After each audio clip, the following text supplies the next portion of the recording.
L'état d'esprit, il est bon, hein. Je suis à Vichy, voilà, j'ai décidé d'arrêter de jouer, de représenter la JAV en tant que joueur.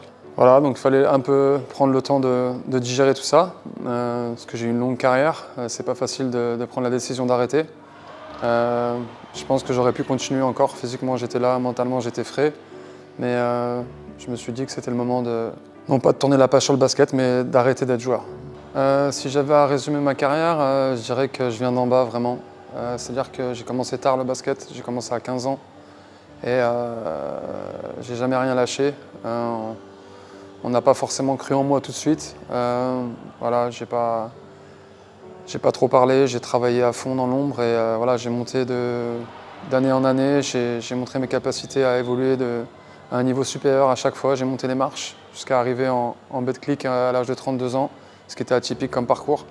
Et voilà, je suis fier de ma carrière. Je suis fier de ma carrière et j'ai connu presque tous les niveaux. Donc ça, c'est très bénéfique pour moi.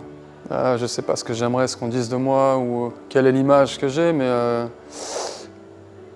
dans tous les clubs où je suis passé, et pour finir justement à Vichy-Clermont, je pense que je peux me regarder dans le miroir et me dire que j'ai tout donné quotidiennement, pas que pendant les matchs, que ce soit sur le terrain, que ce soit en dehors du terrain, j'ai tout donné pour le basket.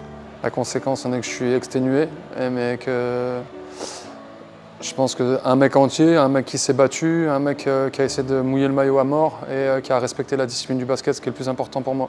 J'ai reçu beaucoup de messages de personnalités de basket, de coachs de haut niveau, de joueurs qui m'ont fait plaisir, qui m'ont touché. Et voilà, avoir le respect de mes pairs, c'est le plus important pour moi. Si je devais faire un petit bilan de ma carrière à Vichy, je dirais que je suis arrivé aux prémices de la fusion.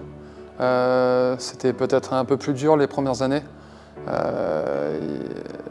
On a eu des saisons plus difficiles, je dirais, que sur la fin. Mais je me suis accroché, je me suis vraiment investi dans le projet. J'ai vraiment été un cadre de l'équipe fort pour essayer de scinder le groupe sur un projet commun, de lancer le club sur un élan. Et ensuite, la deuxième partie, je dirais, depuis les années 2018, il y avait vraiment un nouvel élan d'oxygène. Et je pense qu'on a surfé sur une nouvelle vague qui s'est ressentie partout en ville. Et voilà, pour finir sur des belles années en play-off, de belles saisons. Donc voilà, je suis heureux d'avoir un peu, je dirais, souffert un petit peu au départ parce que les saisons n'étaient pas faciles. Mais il y a eu de très bons moments à Vichy et je pense qu'on a pérennisé le club en Pro B dans une ligue, je pense, la plus compétitive de seconde division en Europe. Donc c'est une fierté d'avoir fait partie de l'histoire de la JAV. Et petit, voilà, je me rappelle, j'étais cadet, etc. Je voyais les grands noms à Vichy et je suis très fier qu'il y ait le nom Bronchard dans l'histoire du club. Oui, c'est sûr que j'ai jamais été un joueur silencieux, qui ne s'intéressait pas au jeu, qui répondait simplement aux ordres d'un coach. Pas qu'avec Guillaume Vizade, j'ai toujours été en relation avec mes coachs pour essayer de comprendre ce qu'on faisait.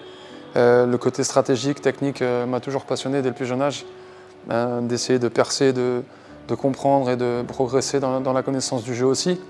Et oui, c'est vrai que j'ai une vraie relation depuis le départ avec Guillaume, mais pourquoi? C'est simple, c'est un mec qui s'est investi depuis le début à fond, et donc ça je respecte. Quand je vois un mec qui est entier, et voilà, je donne tout pour mon coach, et encore plus si le coach fait tout pour faire avancer l'équipe et le club. Donc voilà, il y a une vraie relation.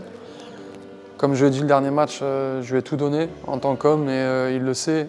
Et voilà, on a créé un lien fort et on a toujours su voilà, différencier la relation humaine et professionnelle. Et ce cocktail-là, il a très bien fonctionné et il continue de fonctionner encore.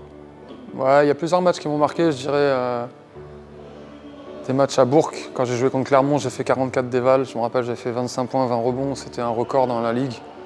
Ça avait marqué Guillaume, parce qu'il avait été témoin de ça. Il y a des matchs aussi avec le Portel où j'ai marqué des buzzers. C'est des matchs avec des émotions folles. Et il y a aussi des gros matchs ici en play-off à Vichy que j'aimerais rejouer, les séries contre Saint-Quentin, les séries contre Blois, où on sentait l'osmose avec le public et vraiment c'était des émotions folles. Il y a eu des matchs à Clermont aussi qui ont été très durs à jouer et gagner, des matchs importants aussi. Donc non, j'ai fait tellement de matchs dans ma carrière, je pense que je suis à 640, 600 à peu près. Il y en a quelques-uns qui viennent en tête, mais c'est sûr qu'il y en a tellement. Mais à chaque match, il y a eu des émotions et je crache sur aucun match. J'aimerais tous les rejouer. Voilà, le match qui m'a amené à mon paroxysme, je veux dire, ascenseur émotionnel, c'est le match de Boulazac. Je revenais de blessure depuis 6 mois et j'ai fait un gros match. On a gagné, j'ai eu une super évaluation, tout allait bien dans le match. Donc c'était énorme de revenir, et surtout devant mon public. Je vois plein de gars et je dis mais t'as le même nom qu'un gars que je connais. Il fait ouais, c'est mon père. Donc ouais, j'ai joué contre le fils Radnik par exemple qui jouait à Denain, j'ai joué avec son papa. Tom Digbeu qui joue à Laza, je connais sa famille, son père, son oncle, etc. Donc voilà, j'ai vu beaucoup de générations passer et j'étais toujours sur le terrain et j'ai vu des mecs commencer et finir leur carrière avant moi. Donc ça pour moi c'est un énorme bienfait pour moi en fait que j'ai eu la longévité que j'ai eue.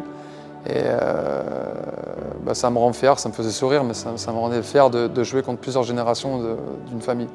Vichy, la force du club, c'est que c'est des gens authentiques, il y a un vrai lien humain dans cette ville et dans ce club. C'est une des raisons pour laquelle je suis resté aussi longtemps dans ce club, c'est que j'ai besoin que le côté humain soit sincère, soit authentique. Donc voilà, j'aimerais remercier tous les partenaires que je ne vois pas que au VIP, mais que je peux croiser dans la rue, qui est toujours un échange qui est bon avec moi. Tous les fans qui au quotidien nous soutiennent, qui viennent à la salle, qui ont toujours des mots pour nous réconforter lors d'une défaite, qui est toujours un petit message sympa, toujours un sourire ou même un regard.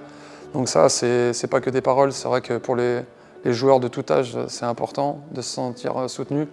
Et à Vichy, le public, il est énorme. Hein. Quand on est là, on sent vraiment le 6e homme. Et voilà, c'est un grand merci à tous. Et, de toute façon, je parle un peu à tout le monde dans la ville et voilà, à chaque fois, je reçois des messages, je veux dire des témoignages et je ne manque pas de répondre et je vous remercie.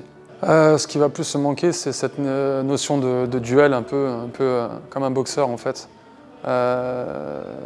Penser à mon adversaire direct et vouloir non pas gagner le match, mais le dominer, soit en défense ou en attaque. Ça, c'est quelque chose qui va me manquer fortement, je pense.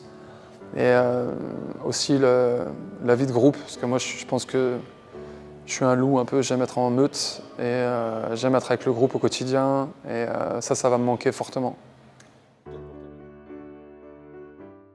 Si je peux avoir une anecdote par rapport à Vichy, c'est qu'à chaque fois que j'ai joué contre Vichy, j'ai fait ou 44 dévals contre Clermont ou j'ai mis 28 points, on a gagné avec Rouen contre Vichy et Olivier Surzac il n'en a pas dormi je pense, donc voilà, big up.